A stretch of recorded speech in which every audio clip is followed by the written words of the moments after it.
다 함께 찬송가 445장 찬양하심으로 10일 수요일 새벽 예배를 하나님 앞에 올려드리겠습니다.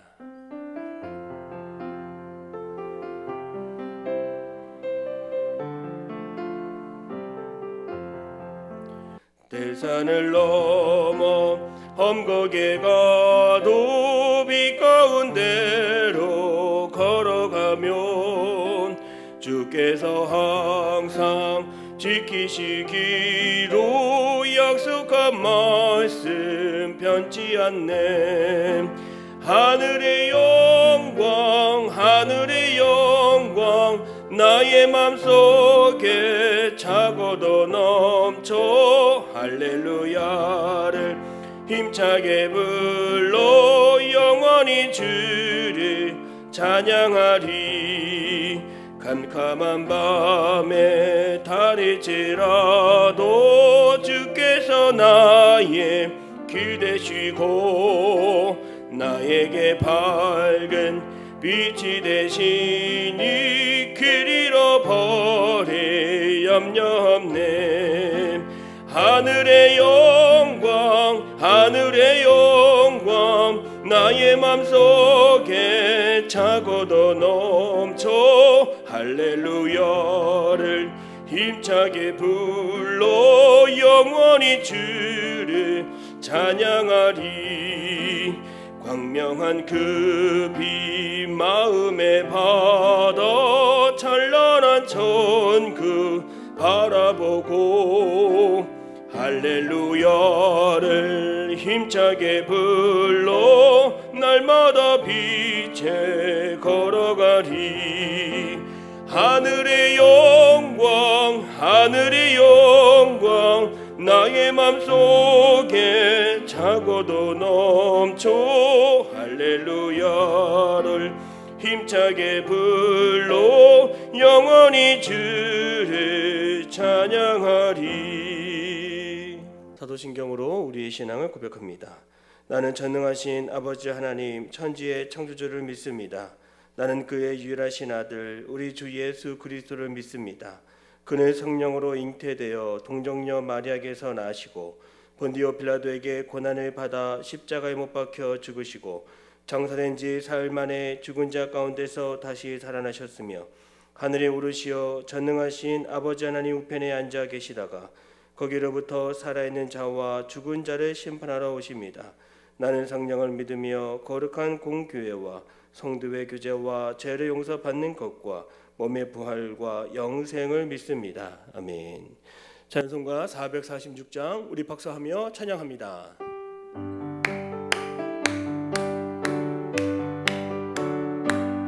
주 음성 외에는 참 기쁨 없도다.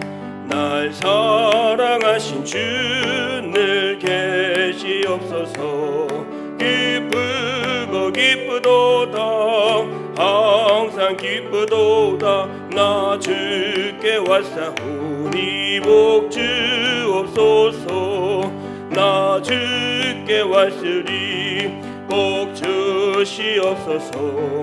주 함께 계시면 큰 시험이기는 기쁘고 기쁘도다 항상 기쁘도다. 나 주께 왔사오니 복 주옵소서. 주 떠나가시면 내 생명 헛되네. 기쁘나 슬플 때 늘 계시옵소서. 기쁘고 기쁘도다 항상 기쁘도다. 나 주께 왔사오니 복 주옵소서. 그 귀한 언약을 이루어 주시고 주 명령 따를 때 늘 계시옵소서. 기쁘고 기쁘도다 항상 기쁘도다. 나 주께 왔사오니 복 주옵소서. 아멘. 오늘 하나님이 주시는 말씀은 이사야 29장 13절에서 16절까지 말씀이 되겠습니다. 우리 함께 합독하시겠습니다. 하나님의 말씀을 받겠습니다. 주께서 이르시되 이 백성이 입으로는 나를 가까이 하며 입술로는 나를 공경하나 그들의 마음은 내게서 멀리 떠났나니 그들이 나를 경외함은 사람의 계명으로 가르침을 받았을 뿐이라. 그러므로 내가 이 백성 중에 기이한 일, 곧 기이하고 가장 기이한 일을 다시 행하리니 그들 중에서 지혜자의 지혜가 없어지고 명철자의 총명이 가려지리라.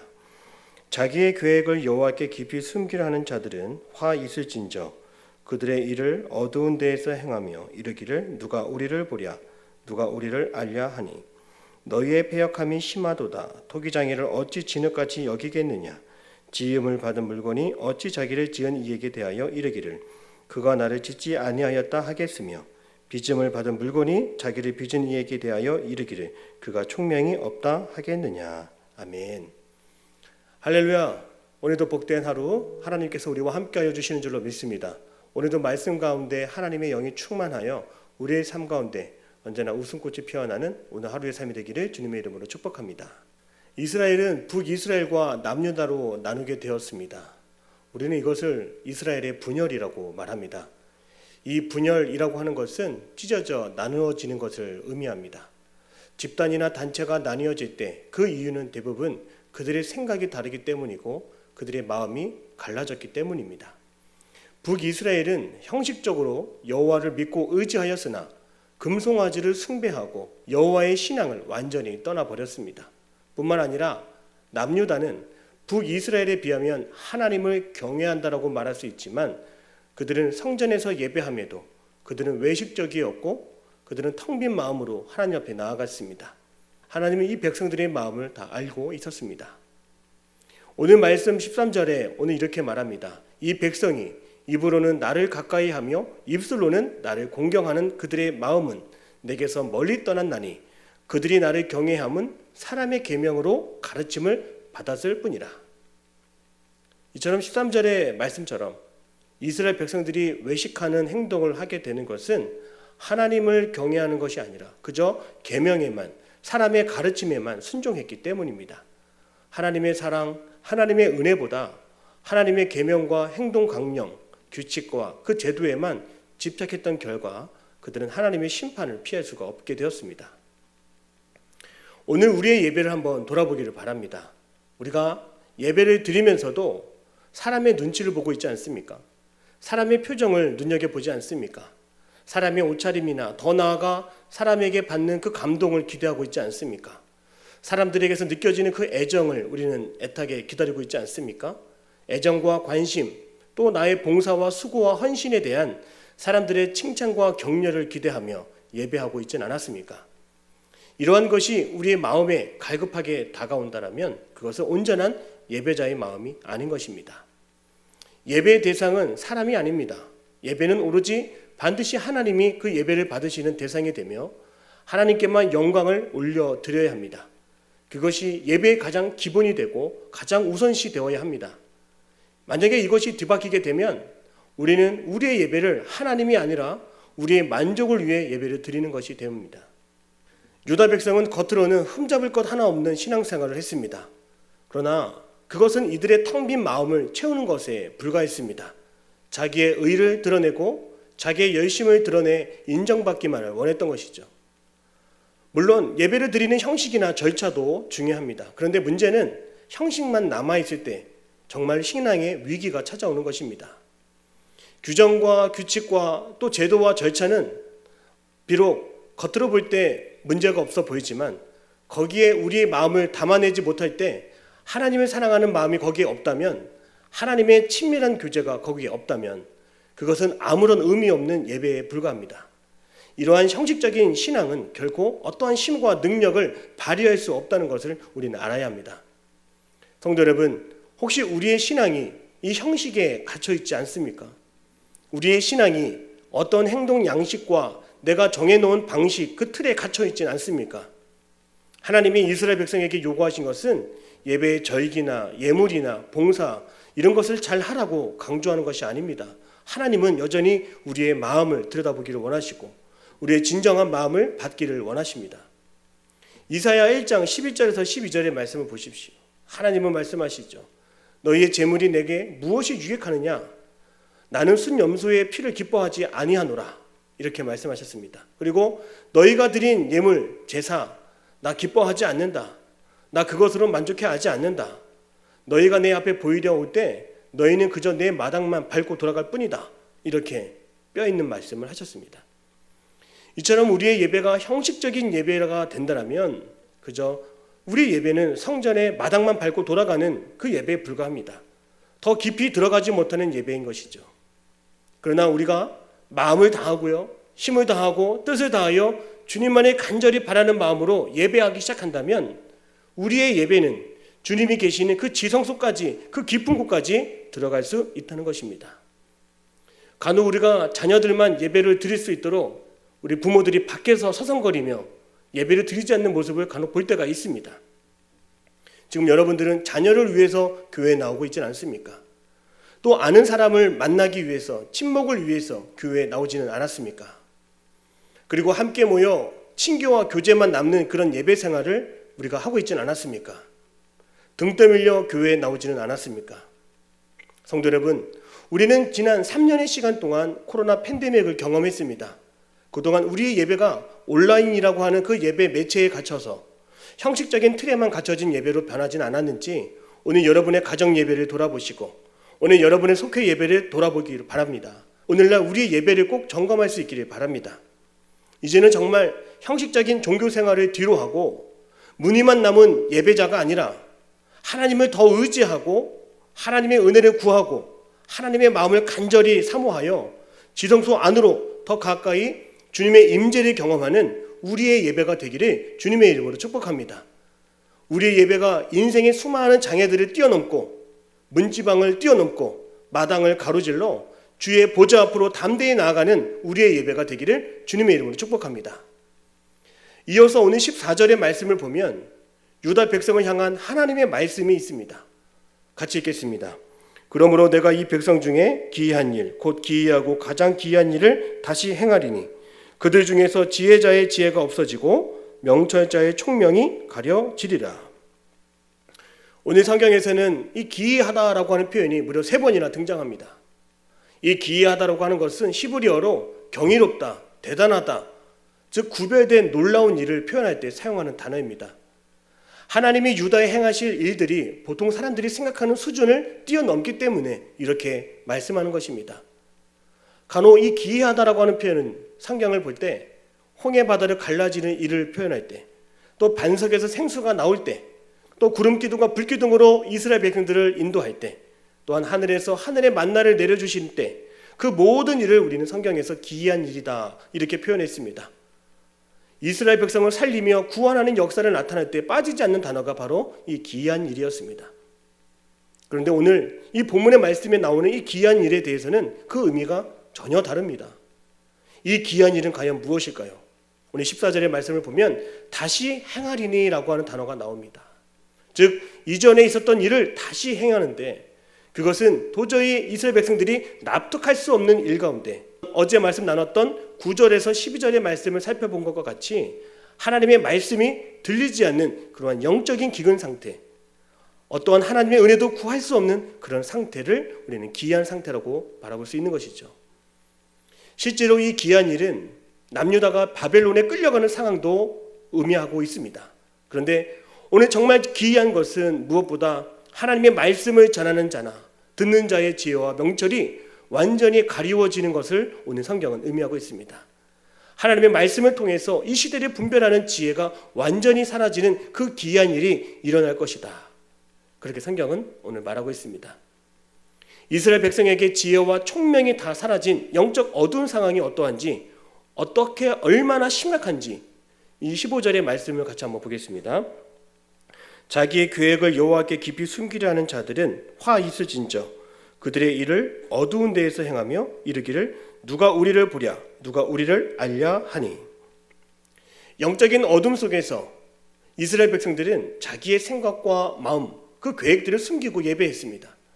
하나님 앞에서는 하나님의 말씀이 맞습니다, 하나님의 뜻이 옳습니다 이렇게 아멘했습니다. 그러나 뒤에서는 여전히 자기의 뜻을 이루려고 했고 자기의 계획만을 남기려 했습니다. 이들은 하나님의 모든 것을 다 지켜보고 계시는 상황 속에서도 그들이 어둠 속에서 살아가는 것처럼 나의 죄를 하나님이 모르실 거야. 나의 죄를 하나님이 눈 감아 주실 거야. 삶의 자리에서는 예수님이 살아계신 것 같지 않은 그런 신앙생활을 했다는 것입니다. 오늘 15절의 말씀에 뭐라고 나와 있습니까? 누가 우리를 보랴, 누가 우리를 알랴 하니. 영적 어둠 속에 사는 이들은 그들은 정말 그리스도인이라고 하면서도 자기의 직분을 잊고 세상에서 구별된 삶을 살지 못하는 사람들입니다. 내가 목사인 것을 모르고, 내가 장로인 것을 모르고, 내가 권사요 집사인 것을 누가 알리요, 누가 보리요, 그런 마음을 가지고 겉과 속이 다른 인생을 사는 것이죠. 주변을 전혀 의식하지 않고 세상 속에서 똑같이 세상 사람들과 같이 방황하고 방탕한 삶을 살아가게 되는 것, 바로 그것이 하나님 보시기에 어둠 속에 살아가는 인간의 모습입니다. 신앙과 삶이 하나가 되지 못하고 빛과 소금의 역할을 제대로 감당하지 못하는 그런 불쌍한 인생이 바로 이스라엘 백성의 모습입니다. 사랑하는 성도 여러분, 우리의 그 형식적인 신앙으로는 결코 어떠한 변화도 나타나지 않고 어떠한 능력도 없다는 것을 꼭 잊지 않기를 바랍니다. 이러한 모습을 보시며 주님은 16절에서 말씀하시죠. 너희의 패역함이 심하도다. 그렇습니다. 토기장이신 하나님, 우리를 지으신 하나님, 천지를 지으신 하나님, 천지를 다스리시는 하나님, 그 세상 만물을 지으시고 다루시는 그 창조주 하나님을 모르고 사는 것, 성경은 그것을 패역하다라고 말하고 있습니다. 지혜와 총명이 다 사라지고 하나님 없이 살아가는 사람들은 창조주이신 하나님을 부정하고 자기의 계획과 생각과 그리고 마음의 고집을 부리며 살아가기 때문입니다. 이들은 온전히 하나님을 바라볼 수 없기에 그들의 신앙을 통해 가정과 일터, 그들의 나라는 완전히 무너지게 되는 것입니다. 성도 여러분, 이 모든 것이 다 어디서 시작이 되었을까요? 그것은 우리가 하나님을 향한다고 하면서도 겉으로 보여지는 업적과 성과와 나의 노력을 드러내며 나의 의를 자랑하려고 하는 것에서 시작하였습니다. 우리가 하나님을 더 알아가기보다 사람들이 더 중요하게 생각하는 그 계명을 지키는 수준에 우리의 신앙이 머물렀기 때문입니다. 결코 율법적인 행위로는 구원에 이르지 못함을 우리는 알고 있습니다. 어떠한 율법적인 행위, 계명을 지키는 행위로는 어떠한 능력도 구원도 없다는 것을 꼭 잊지 않기를 바랍니다. 우리의 예배가 형식적인 예배에 그치고 그저 주의 성전의 마당만 밟고 돌아가는 겉으로만 행하는 종교 생활이 아니었는지 오늘 이 하루 돌아볼 수 있기를 바랍니다. 우리는 더 깊이 주님께 다가가야 합니다. 지성소까지 들어가는 그 예배자가 되기를 주님의 이름으로 축복합니다. 그래서 우리는 늦지 않았습니다. 이제라도 온 마음과 진정으로 주님을 사랑하고 주님을 의지하는 그 신앙을 회복할 수 있기를 늘 기도할 수 있기 바랍니다. 신앙은 우리의 삶, 겉으로 보여지는 것이 전부가 아님을 알아야 합니다. 입술로만 하나님을 가까이 하는 신앙이 아니라 더 마음으로 하나님을 사랑하고 힘을 다해 주님께 나아갈 수 있는 그 마음을 가진 예배자가 다 되시기를 주님의 이름으로 축복합니다. 우리 함께 기도하겠습니다. 사랑의 하나님, 입술로만 주님을 찬양하고 입술로만 주님께 고백했던 우리들이 이제는 진정으로 주님과 함께 살아가는 예배자 되기를 원합니다. 진정한 예배자가 되어서 하나님을 사랑하고 하나님께 나의 온 마음을 다하는 예배자가 될 수 있도록 인도하여 주시옵소서. 오늘 하루도 진정한 예배가 회복되기를 원하는 이 가정과 속회에 하나님 은혜를 더하셔서 지난 3년의 팬데믹 이후에 살아계신 하나님이 함께 하시는 예배, 역동적인 예배, 신령과 진정으로 드리는 예배가 회복될 수 있도록 주님 함께하여 주옵소서. 오늘도 주님께서 우리와 함께하여 주실 것을 믿으며 예수님의 이름으로 기도드립니다. 아멘. 하늘에 계신 우리 아버지, 아버지의 이름을 거룩하게 하시며 아버지의 나라가 오게 하시며 아버지의 뜻이 하늘에서와 같이 땅에서도 이루어지게 하소서. 오늘 우리에게 일용할 양식을 주시고 우리가 우리에게 잘못한 사람을 용서하여 준 것 같이 우리 죄를 용서하여 주시고 우리를 시험에 빠지지 않게 하시고 악에서 구하소서. 나라와 권능과 영광이 영원히 아버지의 것입니다. 아멘.